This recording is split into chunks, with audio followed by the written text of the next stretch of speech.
Welcome back to Yin and Yang Healing with Kirstin and Dur. We are exploring beyond the physical. And in this episode, we're going to talk about the root emotional cause of teeth pain, because Kirstin recently went through something like this, and I actually had the joy of getting to help her uncover the root cause. So Yeah. introduce the peeps, Kirstin, to the story. Oh, I don't know. My brain is like all over the place right now. I don't even know what I want to say. I feel like, Hey, do we need this, to do a statement? Like, people, I don't think anyone's even like heard any statements from us so far. okay. Like, let's do a statement and get grounded. I like it. Okay, like, Yeah, what are let's do you it. feeling? What are you feeling right now? I'm feeling just kind of like tightness in my chest from like running around trying to like switch my setup. Okay, so you feel tightness in your chest, you feel a little bit stressed. Not All really. right. My physical body is like I don't feel stressed. Tense. I'm like, whatever, it's fine. Okay, Just your my body's physical tense. body like felt a little like tenseness. Yeah. Okay, and you just want to feel relaxed. Yeah. Okay. Mhm. All right. Deep breath. We always start with deep breaths. And I call forward I call forward all this tension, all this tension, all this tightness, all this tightness. and I say yes to it. I say yes to it. I acknowledge it, I acknowledge it and I accept it. and I accept it. And while you tap right here on your sternum, just say, body, Body, we no longer need this. we no longer need this. We're ready now. We're ready now. I destroy and uncreate it all.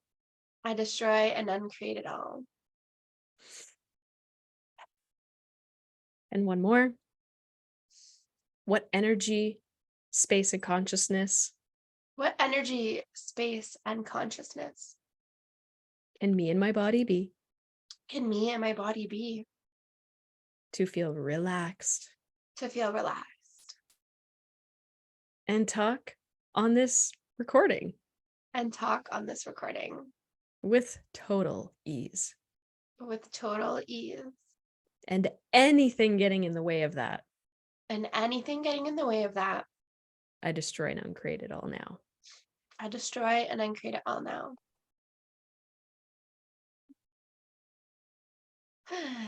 Yeah, feel good. Now, how are you? I feel good.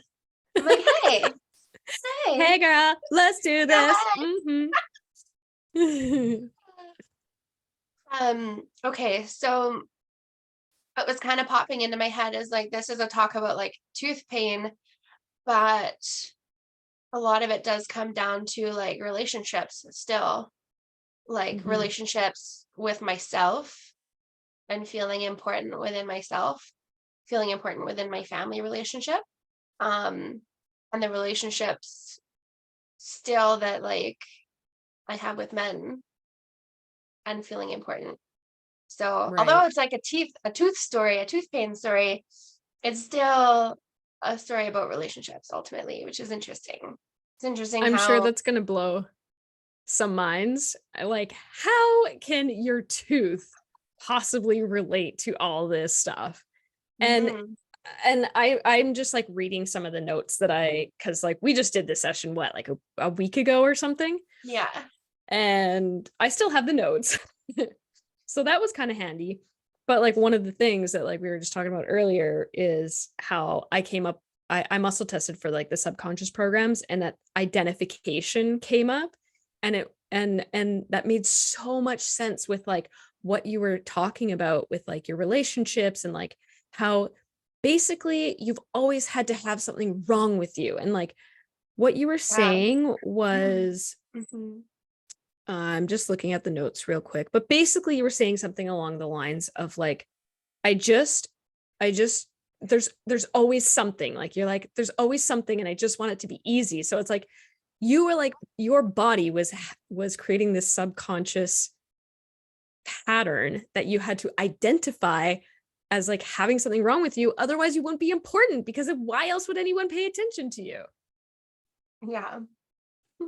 And so that was really interesting. And also the dark energy stuff, I think we could definitely talk about later on too, because you just mentioned that. And Yeah, that let's also ease came up.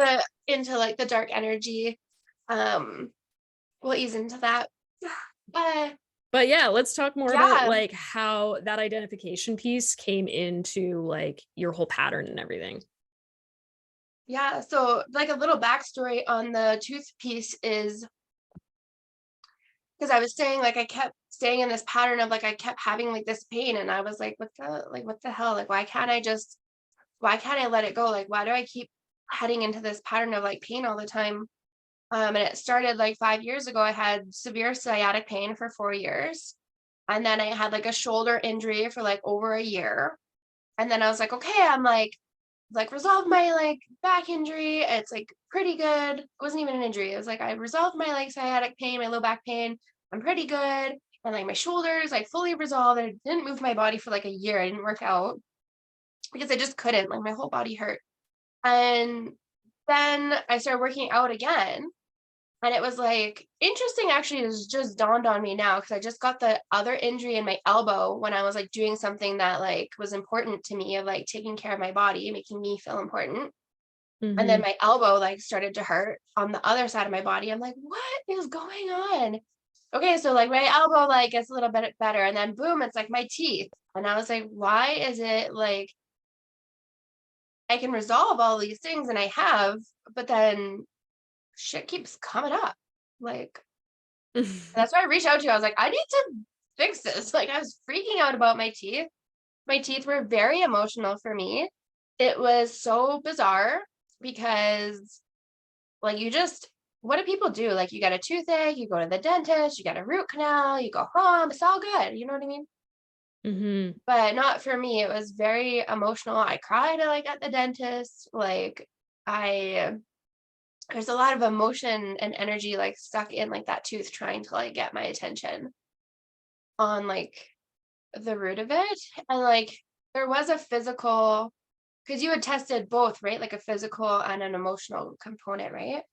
Yeah. Which there definitely was. Like I had a feeling that had shifted down so that that old cavity was exposed now. So there was like the physical issue, but it was definitely very emotional and very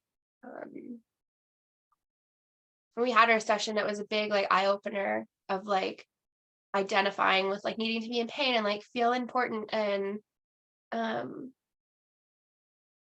yeah, I think I took a lot of that on too, like from my grandma, because we talk a lot about like the generational like stuff. And I can definitely, because all of that pain stuff started happening when I moved in with my grandparents.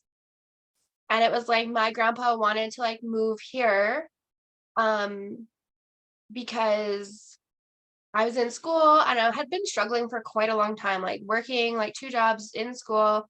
And I just like really needed a break. But I was still in school, and he wanted to like move here to like support me because he thought that I was important for that. But then my grandma kind of always acted like I wasn't important for that. And she wanted to like stay because she was important. Her life was important in where they were living. Um, so it just created like some kind of tension on that front. But obviously during that time, I had never picked up on that. Grandpa moved here because he thought I'm important, family's important. And then my grandma's like, let them figure it out, like let them be independent, do their own thing. Mm. So That there's so many pieces that I can pick apart with that. But before I go there, I just want to say like, this is so normal for this kind of healing where you're like saying you had sciatica and you healed that, and then you had a shoulder and then you healed that, and then you had an elbow and blah, blah, blah, blah. This is literally how this type of healing goes. It's like you remove that first layer like an onion, but there's another yeah, layer underneath. And like these things get all like stacked up on each other. And we have to dig through those pieces to like really get down to the root of it and finally heal it. yeah. And we Hmm. are human. We're having a human experience. So we're always going to be packing on new layers. So just like for anyone listening who's like going through this or like wanting Yeah. to explore this, like it is like you're always evolving, you're always healing. But anyway, that piece that you were I just want to say one small thing on that for anyone who Mhm. is listening, who is going through a similar thing where you're really stuck in multiple areas of your life. Maybe it's in different ways, maybe it's anxiety and depression, whatever it is. Maybe it's like weight management, whatever it is where you're like feeling like chronically like stuck and you're so frustrated. Try like shifting your point of view and your mindset to seeing it as like a gift. Because really truly it's your body's gift to you, or it's like your body is like check engine light to you. And so like to me that's a Mhm. gift because it's calling forward your attention to say, hey, something's out of balance here, let's figure it out. So it's actually, it's not a bad thing that you're like going through all this stuff, it's just it's all coming forward so that it can be resolved, so your body, your mind, Mhm. your soul can be at ease. Yeah, it's part of the process. And Mhm. because sit is very much influenced by access consciousness, I think we could give people a little access phrase to help with the point of view. So if you feel like you are kind of in this situation, like Kirsten said, feeling stuck, whatever, you can just say to yourself, like, what is your internal tape? So is it like like what Kirsten was having with like all this like body issue stuff? Is it like um that looks delicious, by the way. Thanks.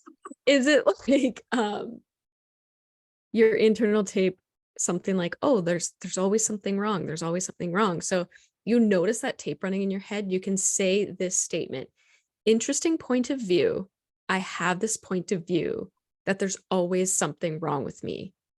And you just keep saying that until you like kind of feel it release. It's like very subtle, but you'll feel like a lift in your energy.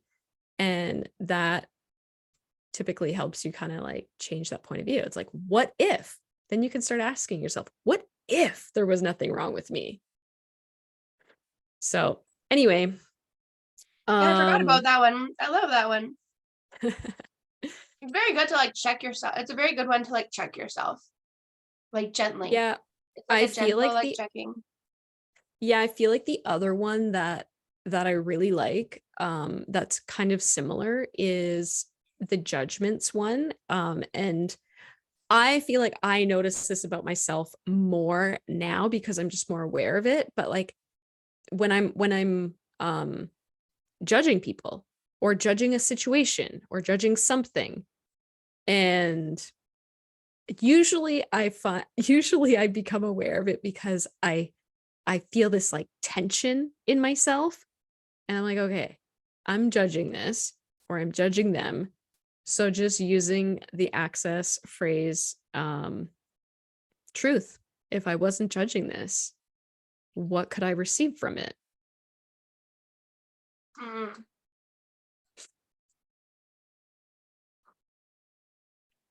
So I that's so guess good. coming back to coming back to oh, what were we talking about there for a sec? I feel like we always go on these tangents and I I was know. going to talk about, oh yeah, your grandparents. Um, it is really interesting that you brought that up because now that I'm hearing that component, which I did not hear yet, about like how grandpa wanted to move, but grandma didn't.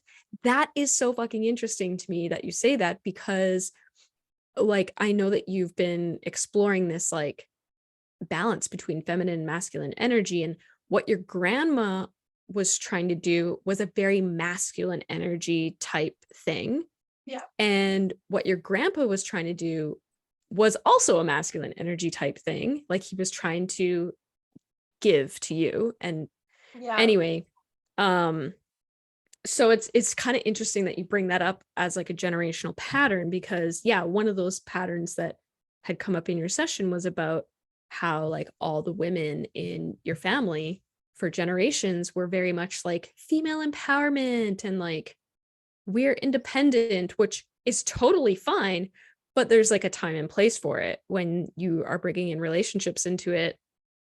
You know, like if you're single, then obviously power to you, lady, because you're just like with you, right? And you Yeah, need to get but shit done. I see like some like flaws in that, because it's like that attitude will like keep you single instead of softening you and like wanting to like find a partner. And Yeah. I don't necessarily like agree with like being so like hard in your masculine role that you can like do everything, that you're like fuck relationships and like I don't need it. It's like everyone needs relationships. I'm sorry, you need it. You need it to grow and evolve and feel safe and connected. You need relationships. And I feel like intimate relationships are one of the biggest teachers and expanders of like who you are. So if you're like shutting that out, you're kind of like missing out a huge part of your life, I think. And Yeah, like in my absolutely. family, like the masculine energy too is on the women's side. It's kind of like, if I suffered, you should suffer. None of Mm. this like, well, like my grandpa was like, well, you know, we suffered in the like in my time, and we worked hard, and I don't want you to do that. The feminine side, or the female side, was like, no, like if I suffered, you should suffer. And it's just like, that Like, you always mean felt ick to to the me. down generation? Yeah, Mm. you should struggle too. So I always like resisted that. I was like, ew, gross. Hmm. Why would you want like your family line to struggle? That's such a, I feel like that is such a societal norm too these days. It's like it can go both ways. But anyway, it's like people saying like, oh, like the new generations are so soft. They don't have to go through this hard stuff. And it's like, but why does life have to be hard? It's like that in itself is a point of view, is a projection, it's a judgment. Judgment, yeah, it's a Why? limitation. Why does it have to be hard? Because if you were actually following your higher self, your intuition, whatever you want to call it, your life would probably be so fucking easeful and joyful and It's all just that like, goodness. I feel like that generation sometimes, because they lacked certain tools, certain resources, and just like the way of life, it's really like their physical, like their mind, body, soul is trapped in survival. And they don't know how, like they don't know some of them, like when they're like, my grandpa obviously didn't get trapped in that, but the female line, they kind of like got trapped in that like sense of like survival. It just, that's the piece that in my family line anyways that kind of got passed down, was like, no, you always like have to be in survival to like be a part of this family. And Mm, it's like, do we, okay, because we have resources now, we have like sit healing, we have so many modalities to release that, also that we can be in a place of thriving and mhm, success and like building and growing. Like, why would we just like stay that way? And it's like a deep 100%. loyalty unconsciously to the family line. If you Mhm. stay, if you stay in that, you will constantly have the loyalty to the family. And if you go against it, it's like you're betraying the Yeah. family. That's This why is I'm the black so sheep, common. because I don't just fall in line with that kind of stuff. I'm like, no, that doesn't resonate. Like since I was a kid, I was like, no. Yeah, totally. I totally feel that too. And I feel like this is very common for generational pattern breakers is you probably feel like the black sheep and you feel like you don't want to be the same as your family. And it's exactly what you were saying.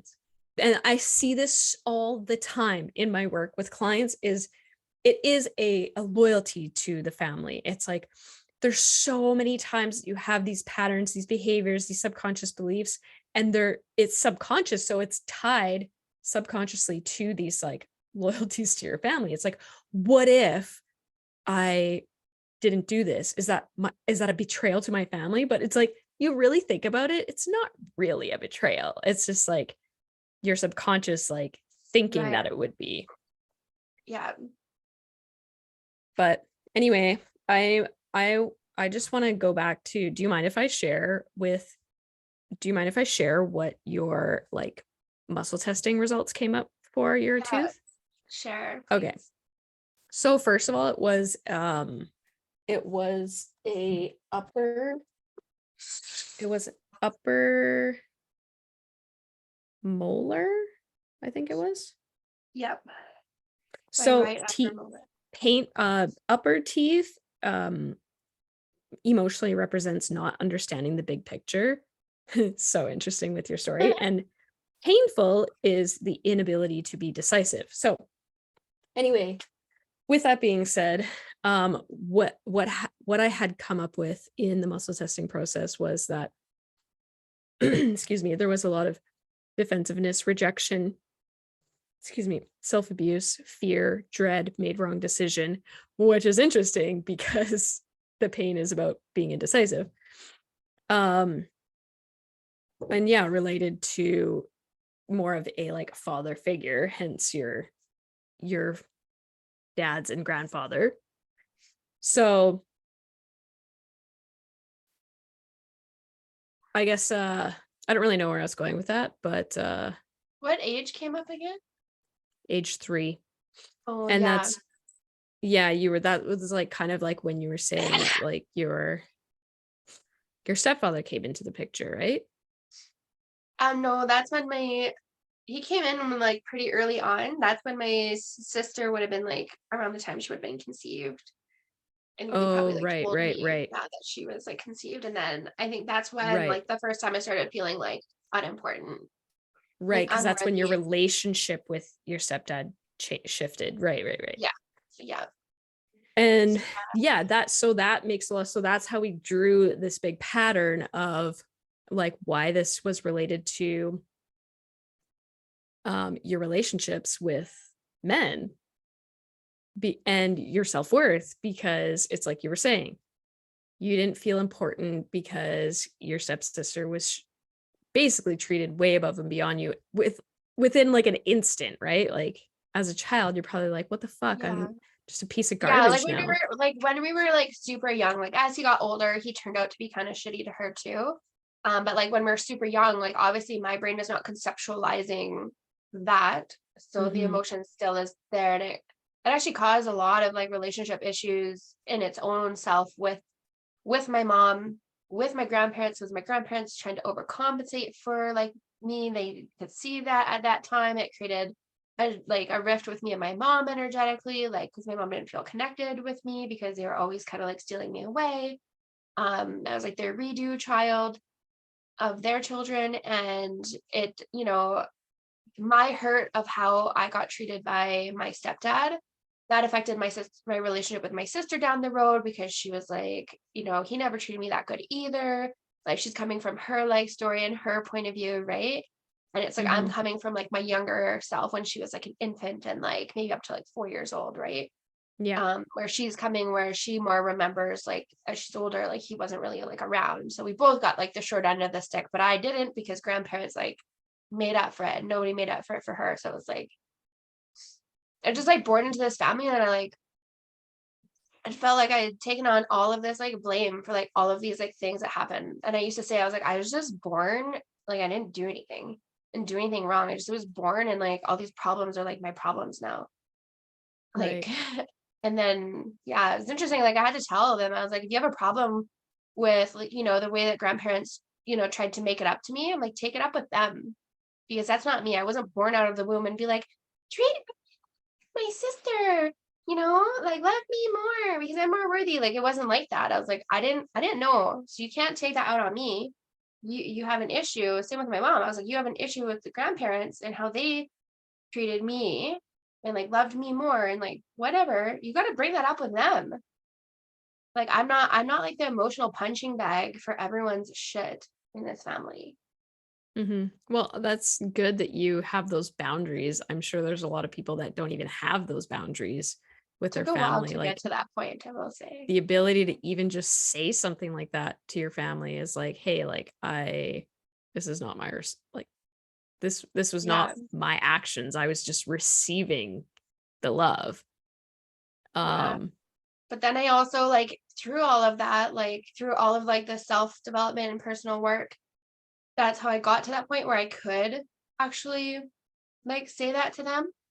mm-hmm. But along the line, and I kind of like resented it, like because it's really heavy to be like the cycle breaker and like be Yeah. the one who's like doing all the work, and like nobody else is doing any work, and like, you know, and then I just accepted it. At one point I was like, hey, I'm the cycle breaker, and like that's okay. It just means that Yeah. I have to like do things differently.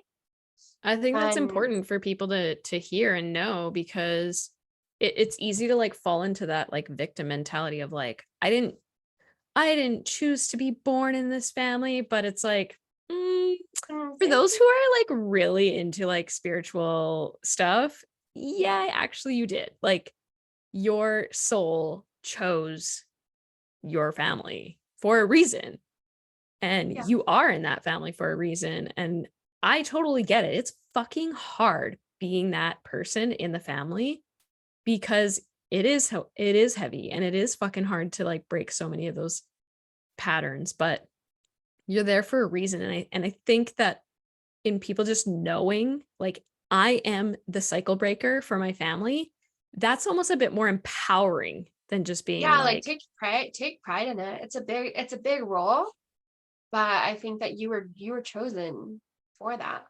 Like there's a yeah, and you reason have a that bit of you were magic chosen. for It's it. like nobody else in the family would have had like the strength or the courage or the bravery to like step into that role and like set boundaries and to say no and to, you know, go left when everyone's going right. You know, that takes a lot. You should be proud of doing that. You're healing your family line through yourself. You're healing like Mhm. that generational relationship pattern through yourself, because your energy and how you show up in your relationship with your family now is shifting and changing. And that dynamic, I seen it in my own family. I was changing. Nobody else went to counseling. Nobody went to anything. But all the relationships between me and those people, and between those people and everyone else, they just started to shift and change. It was like magic. I was like, what's happening? Mhm. Because I Yeah, showed up this different. I responded instead of reacted. I set my boundaries. Like I said no. Like I did all these like things. And like over time, things just shifted and changed. I let go of my points of views. I let go of my judgments on other people. And I just accepted everyone for who they were, even if I didn't really like them at that point where they were at in their life. I just accepted them for who they were. and sometimes it's a matter of like accepting the situation too, because I feel like a lot of people have this mentality of like blood comes first, like family comes first. And while maybe sometimes that is true, it's like, what are you cutting yourself off from by like only sticking to that idea? Because if you didn't put your family first, maybe just one time you put yourself first, that, like you were just saying, breaking that pattern could dramatically shift the relationships that you have in your family, how people show up, and that kind of thing, for the better, even though it might feel really hard in the moment. Yeah. 100%. Yeah. Did I know it's so interesting? So back to that was what started with like stepdad. Um, but then I started to realize, so I had stepdad that made me feel not very important, but grandpa always like stepped in. Grandpa was like my best friend. Grandpa was like my dad. He was like there for me just like so much. But then all the women in my family were, he was taking all of his actions and showing me how important I was, right? And then the women in my family were like, I don't know what they were feeling. I don't know if it's jealousy, anger, resentment, because they're not getting that same treatment, right? I was kind of like special. Mm-hmm. And then it's like the message coming from them is like, who are you to like receive that treatment from grandpa? Like you're the only one who receives that treatment from him. So it's Mm-hmm. this constant kind of message of like, you know, you shouldn't receive that from him. You shouldn't like take his money. You're old enough now. You should like deny the way that he shows you that you're important. Yeah, and you So it was mentioned, kind of like, it was kind of weird. It was kind of like I had this dad and he like made me feel really important. And my sister that got conceived. And then I started to feel less important, less worthy. But then grandpa was there. But then I was still like getting this like conflicting message of like, no, you can't trust that. Or like, that's not yours. It doesn't belong to you. Like reject it, reject it, reject it, reject it. And like, yeah, even the other day, rejection my was grandpa, like one of the core emotions that came up too. even the other day, my grandpa was here and I did an ear candling for him before he got his hearing aids, just to kind of like pull out anything in there that might be in there. And he was so grateful that I did it. It took like over an hour to do it. And he like wanted to pay me for it. And like he offered to pay me, but like kind of in front of everyone. It was like my mom, my grandma, and um my sister. And I was like, no, like it's okay. Like, don't worry about it. Like, it's my gift to you. And I just felt like I totally betrayed myself in that moment because I had to be a part of the family and not ruffle the feathers. I had to like turn down his generosity so that I could like appease them so that they wouldn't be all over me being like, can't believe you took that money from grandpa. Right. And also like it sounds like you were basically trying to make them feel comfortable because Yes. that is their outward projection onto you of them feeling uncomfortable seeing him give to you and you receive from him, which Yeah. ties right back into like what we talk about all the time, the feminine, the masculine energy. It's like that is his way of like being in his masculine energy. I know. And I was like, who am I to deny him of that? Like, it's ridiculous. He came back later, kind of like a little more discreetly, and offered it to me again. And I took it and I said, thank you. I love you. And my And I sister bet later, you she was like, you took the money from grandpa, right? And I was like, yeah, of course I did. Right. it sounds like he doesn't feel any shame or guilt in like giving like that, especially in front of everyone too. So it's like, why not empower him in his energy to just receive it, right? Yeah. Well, he kind of like the first time he kind of did it discreetly because he was kind of, I was sitting on a particular chair and they were on the couch. So his back was kind of faced to them. But they like kids still kind of like over here, it's very small, like living room. So I was like, Mm. like I don't know, I just like felt kind of weird about it. But then the other day, like he tried to pay my mom for doing their taxes. She does their taxes every year. And this was like before, I don't know if it was like that same day or like a different day, but earlier. I don't know. But anyways, it was before maybe it was the same day, but it was before he like had tried to give me money for the ear candling. And he offered her money and then she just took it. She said, oh, and I could see the wheels in her brain working. And then she like received it. And she's like, oh, okay, Nice. thank you. And I was like, I like turned around and I was like, because it's like, she's not per se working on like receiving from the masculine, you know what I mean? Like she's just living her life. But I talk Mhm. about it a lot and I'm trying to show up differently and like change my actions and stuff like that. And I'm not telling her, you need to accept the money from grandpa, because there's Right. not how you like help people change. You're sort of leading by example. But yeah, it was just like such a beautiful moment. I was like, what? I was like, did she just like receive that money without saying, like, no, don't worry, your family? I was like, that's beautiful. So looking back now, like what would you do differently to handle the like pressure or like the outward projections from the other people in your family in receiving? I would just like not give a shit in the moment and I would just receive it. And if they came to me after and said anything to me, I would just tell the truth. Like, what would you say? I'm just trying I to pull guess this out of you because I feel like other people could definitely use this advice. it depends like what they came up to me and said, like, if they were like, Like, what if they're just like, I can't believe you charged him for that? then I would say I didn't charge him. He offered it to me and I received his generosity. Because I didn't Well, charge him. well, you should. I wouldn't go to my grandpa and be like, yeah, grandpa, it's $70 for me to do this for you. I was like, yeah, come over, let's do it. Okay, here's another. Well, you shouldn't make family pay for stuff like that. Hmm. I would just say like that's an old paradigm and I'm using my actions to break that cycle. Boom. I don't even know. I can't even think of a rebuttal. It is. It's just such an old paradigm. Even like my grandma was like, we went over there and she was like, you know, I think I had mentioned this before on a podcast, but she was pissed because he cleaned my car. Literally as soon as we got there, he's like, Kirky, where's your keys? And I'm like, yeah, here they are, grandpa. Like I didn't even nothing. I know what he's after. He wants to clean my car He literally spent like an hour. He took it, he washed it, he vacuumed it, he did the whole 9 yards. And my Wow. grandma's inside, like seething and like jealous and like angry, like, you're so lucky that he does that. And I'm like, I'm not lucky. I just receive it from him. Mm-hmm. You can't expect like the masculine energy or the man in the house to do things for you that are acts of service to show love and then turn him down when he offers to do it. And so Yeah. you can't have it both ways. You either fully receive it or you don't.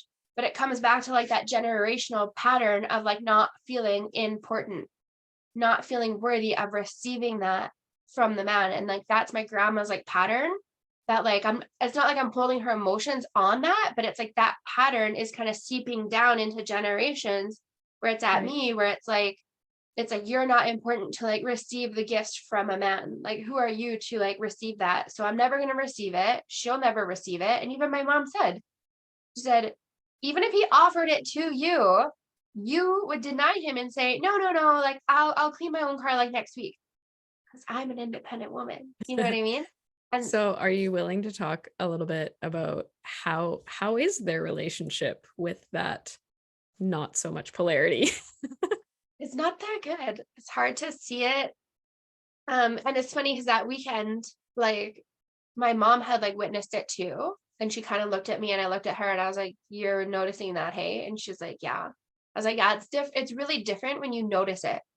When you're like, because I like a year ago, if that same scenario with her opening the wine bottle and like struggling instead of asking him for help, Mm-hmm. we wouldn't have noticed it. You know, we would just been like talking, like whatever. But now we have like this awareness. My family line has this awareness on like masculine, feminine energy and what it looks like to emasculate a man.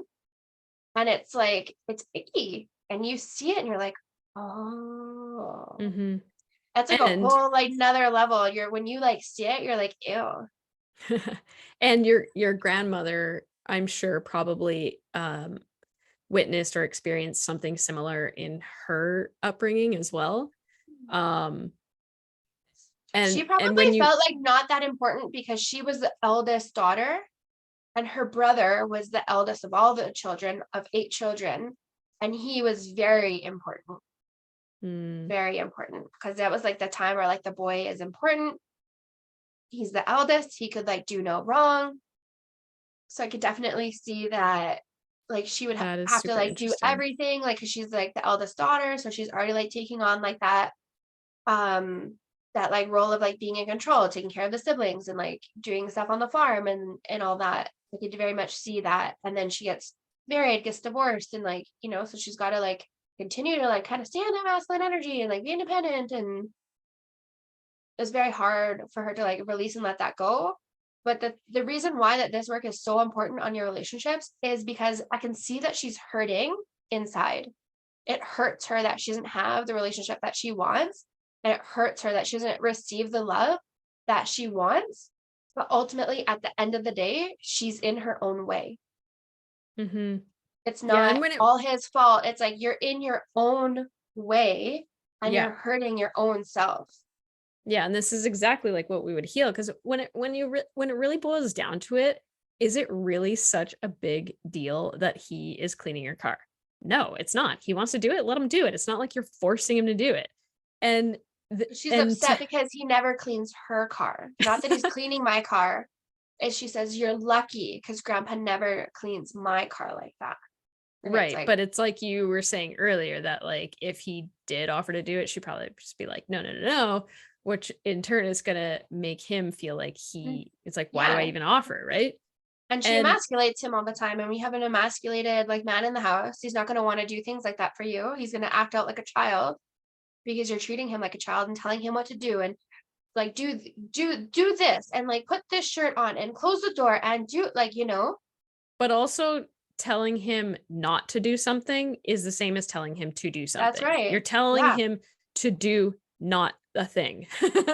Yeah, you're still like But commanding and like in control. And it's like that's why you don't have like that.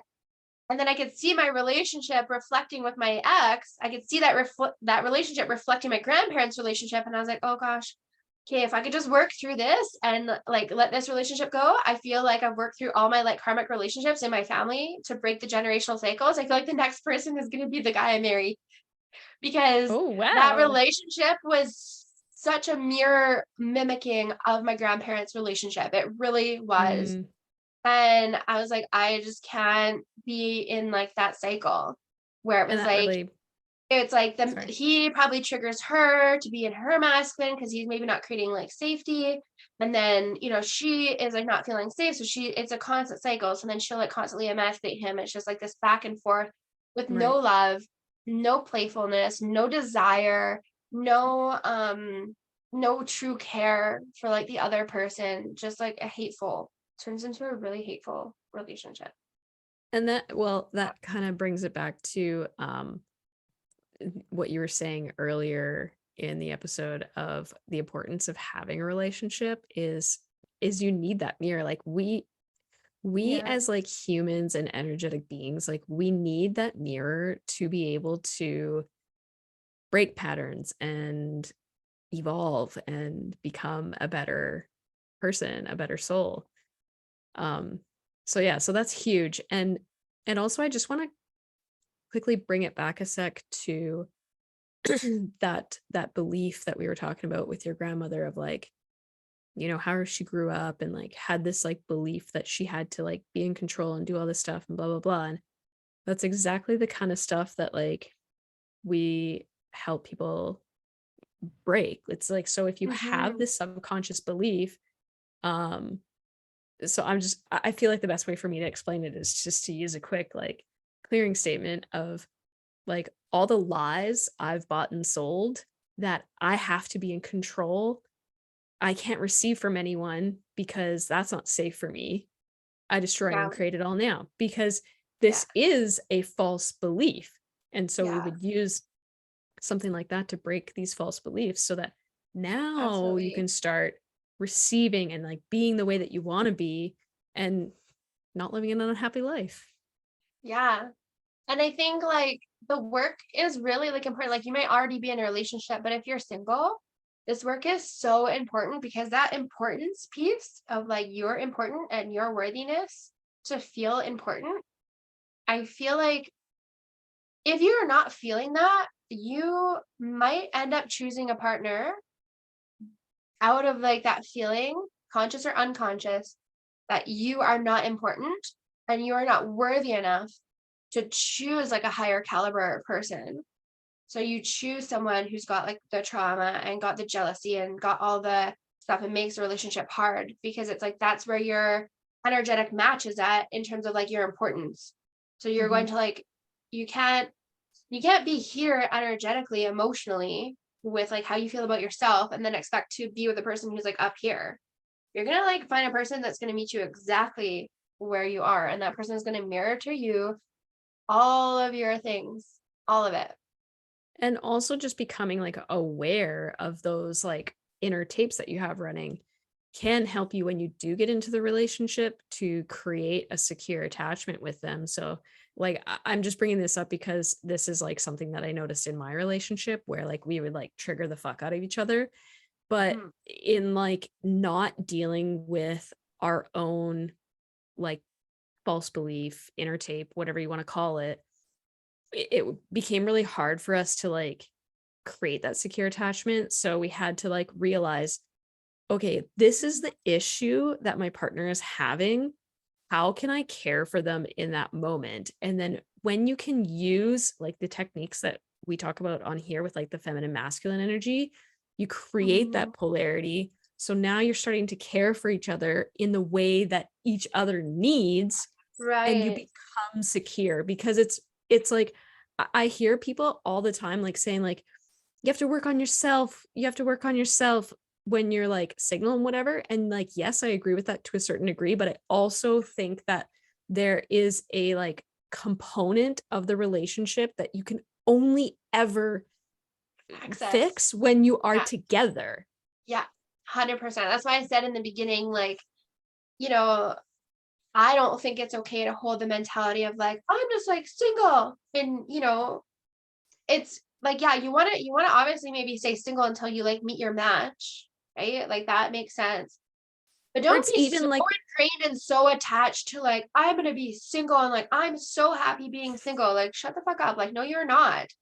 Like, you're not. it's, You're just I saying was like, like, oh, I'm yeah, so like, happy being single, but there is like a piece of you like that's missing because you need that connection with that person to work on like those things and expand yourself. You need it. mhm. You're Yeah, lie. I think it's a lie that you're telling to yourself that like, yeah, I'm just like happy being single. And like if I'm single forever, like who cares? And I used to tell myself that all the time. And it's like I that's actually not think the truth.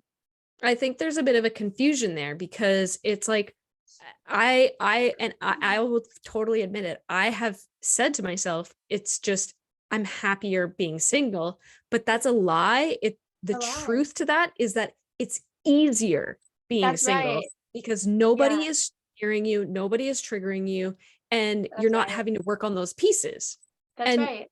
yes, there is a place for like being single and like But healing yeah, parts of yourself. making yourself feel like you're important to choose a good relationship, right? Of course. Exactly. And Yeah, like I said earlier, like figuring out those like inner tapes, like that kind of thing. But there's going to be a huge part of yourself that you will never unlock by on your own. You need that partner exactly.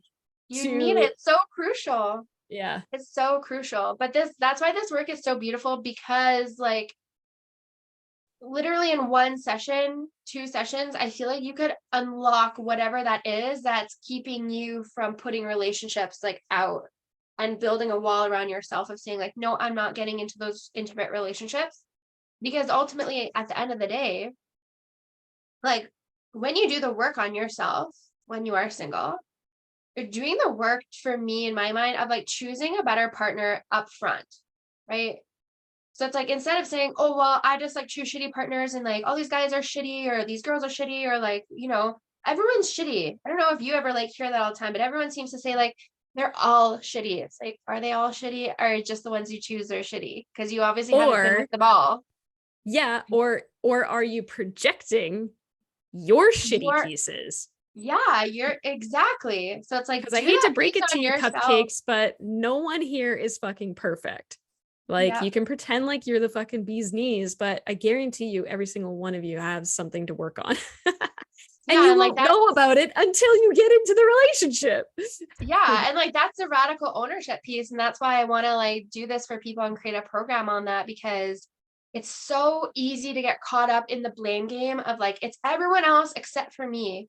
When the truth is, it's all you. Everything in your life that you have, you're attracting it in some way. And I know that stings and it like sucks to hear that. I'm like, no, I'm not. Like, I'm so good. But it's like you are, and you have to really sit with that and get deep in your ownership of like, how am I contributing to my unhappiness? How am I contributing to choosing losers when I'm dating? How are you Yeah. contributing to that? Right? You Mhm. can't just like walk around and be like, life is happening to me. It's like, Yeah. no, babes, like life is happening for you. You're not paying attention. Yeah. 100%. Yeah. And I am so I guess just since you mentioned that real quick, I'm positive that the first people in that program are going to be on our email list. So make sure you use the link in the description here to join Yeah. our email list and get on Kristen's email list because those are going to be the folks that get a first That's spot right. grab there. So, but real quick before we move on here or wrap it up, whatever, I just want to call out the complete opposite to what we just spoke about is like the people who never take a moment to be single and just jump from relationship to relationship Oh, relationship. okay. Next episode. What is that? What's it called? Like codependency? Serial dating. That's I a don't know. whole other that is a whole other thing to like, yeah, to break down. Okay, we'll save it I'm for gonna our write next that one, down. but Well, I yeah. feel like that is like, yeah, I do feel like that's like a whole nother topic on itself too, but I Yeah. wanted to like bring it up because I know people that do that, and and I will admit I judge them because I am the opposite kind of person where I'm like, I don't need no one for like a year right now, okay? But like I know people that go like they break up and the next week they're with someone again. Oh, I And know. it's like, I how can't the believe it. fuck? I'm the same too. I'm like, how? Like, where do you find these people? Like, what's going on? But it's So like, anyway, yeah, that's a yeah. whole other thing we can like break down on like why like that fear of like even like being alone and it can be kind of dangerous to like move that quickly because I always wonder in my brain, like if you're serial dating, you're dating, to me, and this isn't like a judgment, this is just trying to take radical ownership. It's like you have to ask yourself, like, are you truly having discernment while dating? Because discernment is incredibly important. You can't just like meet someone 2 weeks later, you're their girlfriend or their boyfriend, and you're just like, moving at like warp speed. I feel like sometimes that works for people. I'm not saying it never works. I'm just saying for a lot of people, that doesn't work because you don't have discernment on like their character yet. And so then you Yeah. wonder why 6, 9, 12 months down the road, you're like, you're a different person and I don't like you. And it's like, and then you like blame it on them that like they changed, but it's like, did they change or did you not get to know them well enough? And in the same breath, could it also be that you haven't learned these exact techniques that we're talking about Yeah. to like heal beyond what's triggering you, what's triggering them, Yeah. communicate with polarity, etc. Yeah. Love it. Awesome. Well, I'm excited to talk about that next time. Yeah, me too. Are we going to talk about the dark energy? Because I did want to kind of like mention my Oh, you little want to story there with touch on my that? teeth. Okay. Okay. Let's touch Okay. on dark energy before we wrap it up. But yeah, Okay. there was a component, like if I just refer to like your session, for example, there was a component of dark energy. And just so the people know, um, this this like I feel like people get really scared when you say the word demons, but like dark energy, demons, dark entities, this is like I call them heaviness. I call them like unclean spirits instead of like I demons.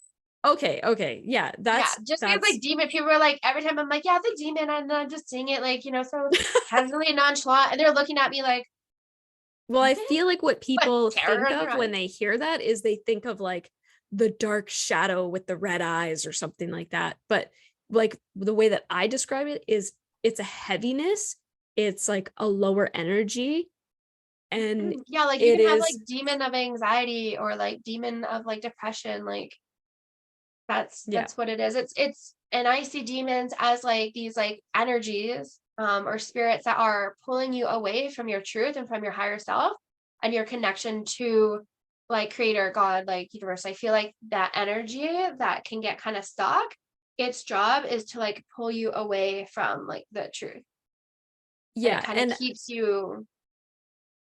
yeah, 100%. And also I just want to say that like this energy isn't like always necessarily like something outside of yourself because you have taken it on for a reason, and this is why it comes up in the muscle testing process as like a subconscious program. Because let's say, for example, you have a history of being hurt by men, well, you could have taken on this energy of like for protection. So Yeah, like you like you hire it to protect you. mhm, yeah, Yeah. we like that again, like it could be its whole own That episode. could be its But anyway, is there okay. like something specific about the dark energy and how it relates to like your tooth pain or Yeah. that you want to talk about? Mhm. So like after I initially had the tooth pain on a Friday, had a dental exam on a Saturday, figured out what it was like physically, and then I had a session with you on Monday. Um, and so from like Friday until then Thursday the next week when I finally got my tooth fixed, I had increasingly each day, increasingly had been starting to feel a lot better. Like my pain had gone down. I was doing all these practices and cleaning it and like saltwater swish, like everything. Like I was doing a gajillion things. I probably just spent like $200 just to like get everything like good. And everything was feeling really good. I felt really good after our session. And and then I went to Starbucks on Thursday morning. I hadn't had any pain. I could like if food came to the one side and I ate, it was sensitive, but not excruciating. So I could tell like things were getting better. And that was before I actually had the tooth fixed. And then on Thursday morning, I was going to a work training, so I picked up some Starbucks and I got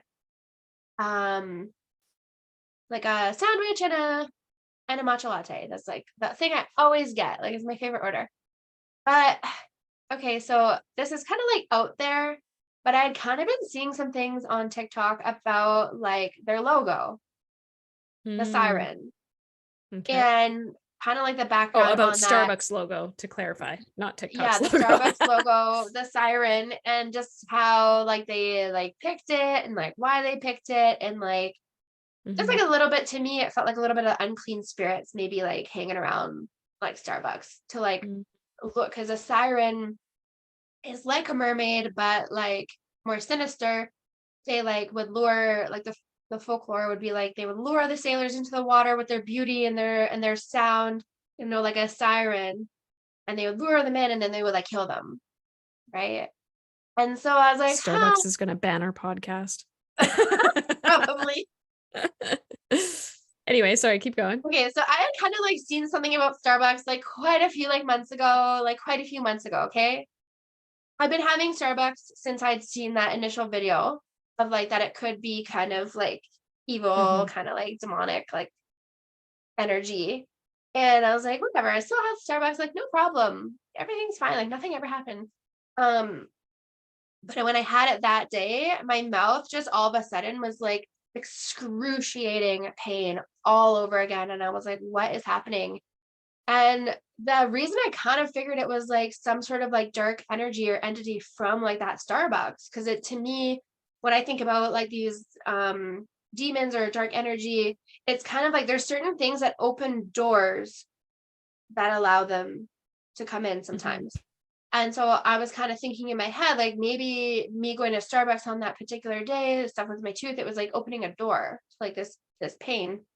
And yeah, it was just so wild because like at first I just thought it was like from the eating. I was like confused. I didn't know what was happening. It was so bad. I had to cancel a session and I had clove oil on it. And normally because clove has numbing properties. So normally clove would just numb it right up and like clean it. And no, it was like not working. It was so bad. I was like, what's happening? And my appointment was at like 2 o'clock. And then kind of like dawned on me that this pain was coming from like and not like physical or emotional, but like demon, because I like muscle tested it. And I kind of like if I'd never seen that video about like the Starbucks, I might not have like put it together and I might have had that pain for like quite a lot longer. So I was Hmm. kind of like, huh, I wonder if it's like demon or like unclean spirit. So I muscle tested and it said, yeah. So I'm sitting in my car and I'm like praying it out. I'm like doing whatever I can. I'm like telling it to like get out. I'm like using Jesus's name, like everything. I'm like, I don't care. Like just get out of my body. Like you are not welcome here. Like I don't need you. I kept saying the statements from our session. I was like, I am important and I am worthy and like I don't need to feel um like I don't need to feel this way. Like I'm safe and like I'm so worthy of like being seen and heard and like feeling important. And I don't know what like all like triggered it because like nothing happened at the training. Like everything was like super good and fine. So I was like, what the heck? And it was just so bizarre. But after about 30 minutes of like talking to myself, what probably looked like I was a psycho in my car, because I'm like get mad when I feel it come in my body, I get kind of mad. And I like tell it to get out. Like I'm very serious. I'm not like, get out, please. No, I'm Hmm. like kind of raging. So after 30 minutes, the pain had like completely like went away. And I was like, that's weird. That's amazing. Yeah. For anyone who wants to know a phrase that they can use, you can just call forward. I call forward whatever you want to call it. Unclean spirits, demons, dark energies, dark entities, whatever. That's stopping you from, what is it stopping you from? Or that you've hired to whatever it is. And I return them from whence they came, never to return to me, my body, my reality ever again. And just repeat, I return them from whence they came, Yeah. never to return to me, my body, or my reality until you feel that energy lift. Yeah. It's wild. Like because I was mentioning earlier, like I ended up having a elbow pain for a while and I had a couple of sessions on it. And then it did get better, but every once in a while I'll feel like this little like pinching, like something's grabbing like my elbow. And like this morning it happened. And I was like, no, Mhm. I was like, you get out now. Like, you're not welcome here. Like, destroy and uncreate. That's where you came from. Like, out in Jesus' name, like, get out. And it like went away. And I was like, you are not welcome here. Like, I don't know what is like happening, but it's wild because I Mhm. had that elbow pain for quite a long time. And every time I cast out that like dark energy, unclean spirit, whatever, I say all the names, any names that it has, and I like cast it out, it just poof, instantaneously goes away.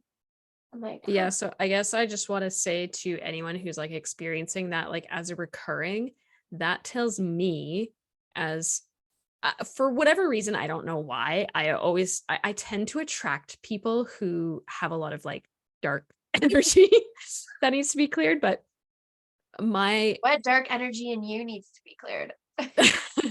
yeah, probably a lot. But anyway, it tells me though, if it keeps coming back after being Mhm.